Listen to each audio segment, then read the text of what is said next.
네, 안녕하십니까 동역자 여러분. 자, 여호수아 이제 16번째 여호수아 8장 같이 보도록 하겠습니다. 가끔씩 이렇게 음향이 이렇게 좋지 못할 때가 있습니다.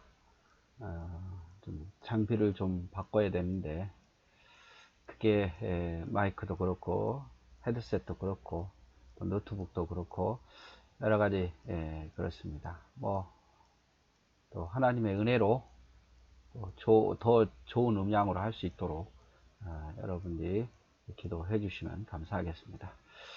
자, 오늘 말씀은 이제 여호수아 8장인데,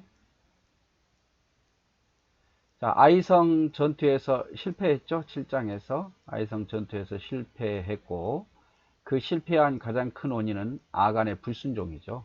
이스라엘의 불순종. 어떤 불순종이냐면 여리고 성은 이제 가나안의 첫 성이니까 하나님께 바치라는 거죠. 그 첫 성, 정복한 첫 성은 하나님 것이니까 하나님께 바치라.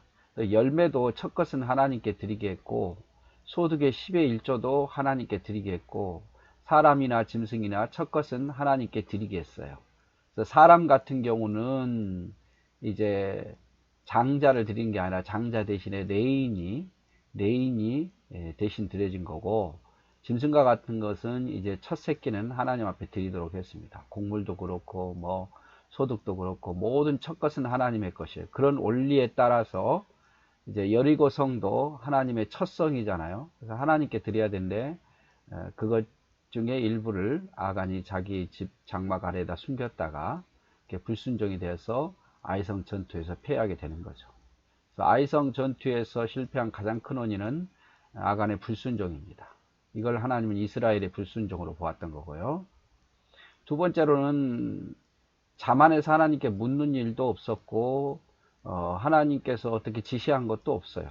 자신의 방법으로 한 3,000명만 올라가면 우리가 이기겠습니다 했다가 큰 낭패를 당하죠. 큰 사건 앞에서는 막 두려워서 하나님 의지하고 하나님 명령대로 움직이다가 이 자그마한 성이라고 생각해서 아주 자만해 가지고 하나님께 물음도 없고 기도도 없고 하나님의 명령도 없었던 자신의 방법으로 하다가 실패한 거예요. 그래서 아이성 전투에서 우리가 깨달아야 될 것은 이거고, 또 실패를 통해서 우리가 깨닫는 게 있어야겠죠. 작은 일도 하나님께 의지해야 된다는 거.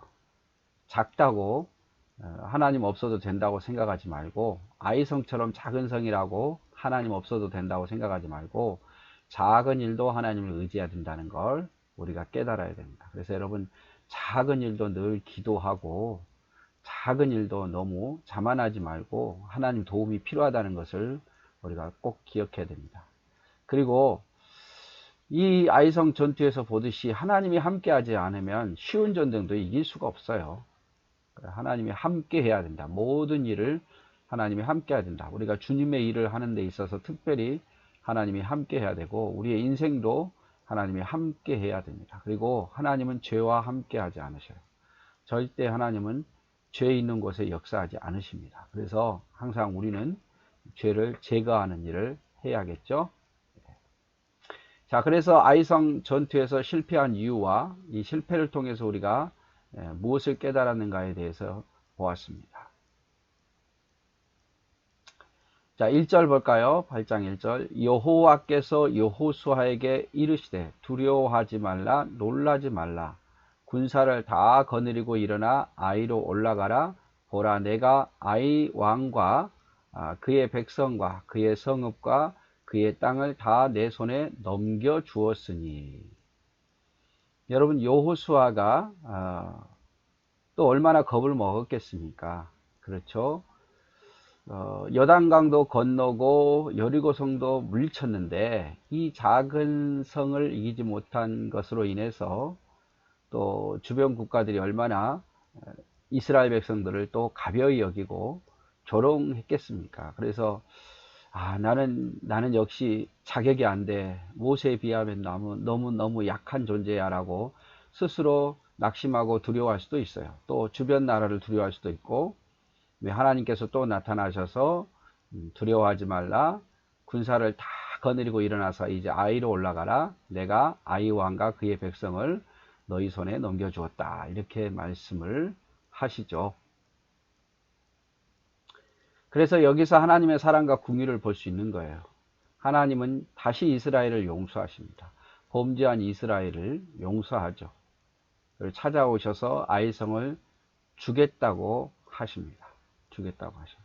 근데 이거는요, 당연한 것이 아니라 하나님의 사랑이에요. 자, 이스라엘 백성들이 이제 죄를 범했고 그 죄의 원인이었던 아간을 죽였으니까 하나님이 당연히 은혜를 베풀어야 된다고 생각하면 안 됩니다.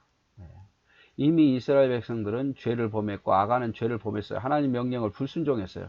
그래서 이미 그들은 심판을 받아야 당연한 거예요.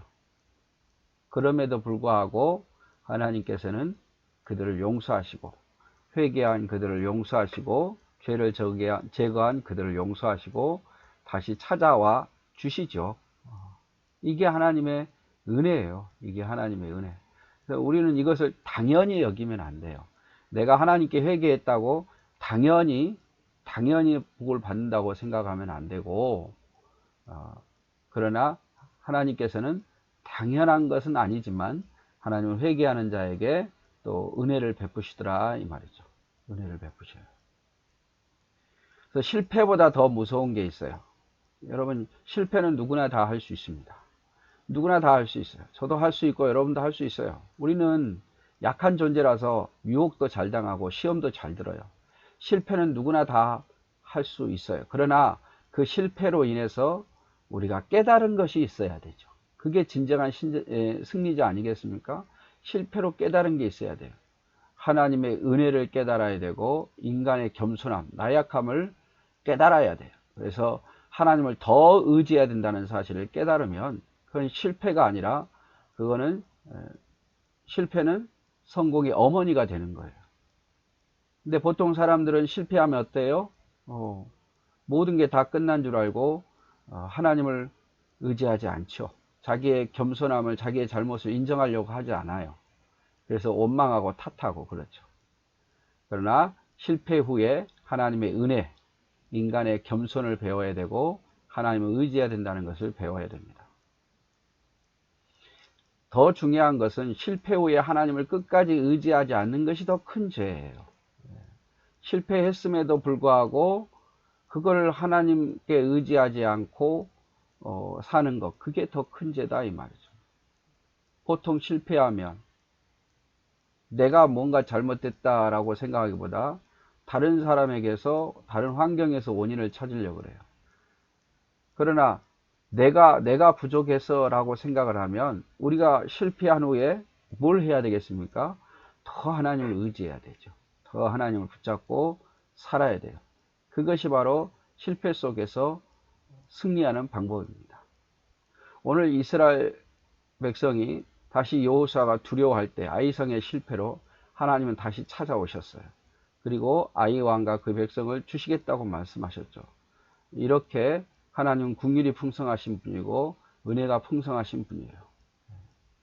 뿐만 아니라 우리가 이러한 실패 속에서도 하나님을 의지하고 내 죄를 회개하면 하나님께서 다시 기회를 주신다는 것을 우리는 꼭 기억을 하셔야 합니다. 자, 오늘은 조금 시간이 애매해서 여기까지만 하도록 하겠습니다. 감사합니다.